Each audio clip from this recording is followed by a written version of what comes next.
Captain uncle আমার মা।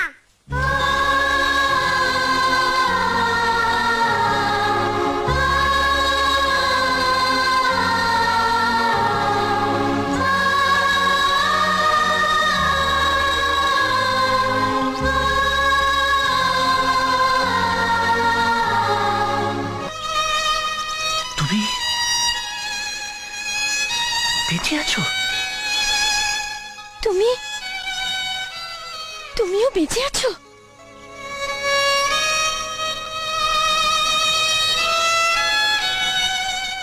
মা, ও মা, বাড়ি যাবে না?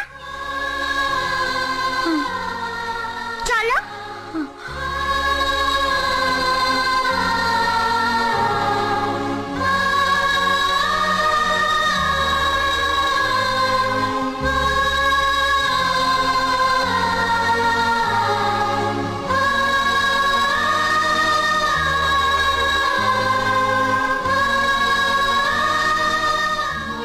সুন্দর বাবু,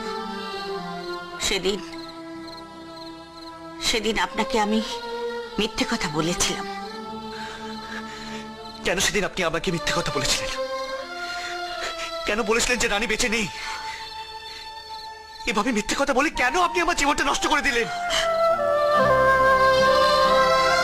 আমার মেয়েও আজ আমাকে এই প্রশ্নটাই করেছিল, কেন সেদিন আমি ওকে বলিনি যে আপনি বেঁচে আছেন। বিশ্বাস করুন সুন্দর বাবু, জীবন নষ্ট করতে নয়, জীবন বাঁচাবার জন্যই সেদিন আমাকে মিথ্যে বলতে হয়েছিল। কার জীবন বাঁচাতে? রানীর। রানীর? হ্যাঁ, আপনার মৃত্যু সংবাদ পেয়ে সত্যি সেদিন রানী করতে গিয়েছিল। ওই রাজা বাবু রানীকে বাঁচান, তারপর ওর মাথায় সিঁদুর পরিয়ে দিয়ে ওকে নতুন জীবন দেন। আর আপনার চিঠি আমার কাছে যখন এসে পৌঁছলো, তখন রাজাবাবুর সঙ্গে রানীর বিয়ে হয়ে গেছে।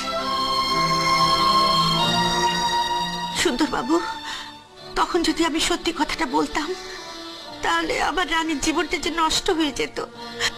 ও না পারতো আপনার কাছে যেতে, ও না পারতো রাজাবাবুর স্ত্রী হয়ে থাকতে।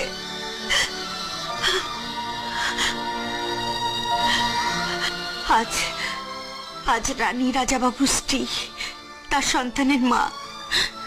ওকে ওই গণ্ডির মধ্যেই থাকতে দিন সুন্দরবাবু। আমি আপনাকে হাত জোড় করে মিনতি করছি, আপনি ওর জীবন থেকে সরে যান, সরে যান সুন্দরবাবু। আপনি দয়া করুন, আমার মেয়ের সুখটাকে আপনি ভিক্ষে দিন, দয়া করুন সুন্দরবাবু। আপনি ওর জীবন থেকে সরে যান, সরে যান সুন্দরবাবু।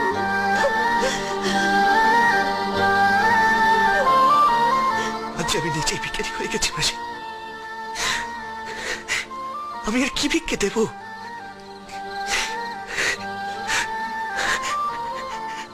আমার তো সব শেষ হয়ে গেল। আমার ভালোবাসা, আমার রানী, আমার জীবন, সব সব মাসি, সব। সুন্দরবাবু,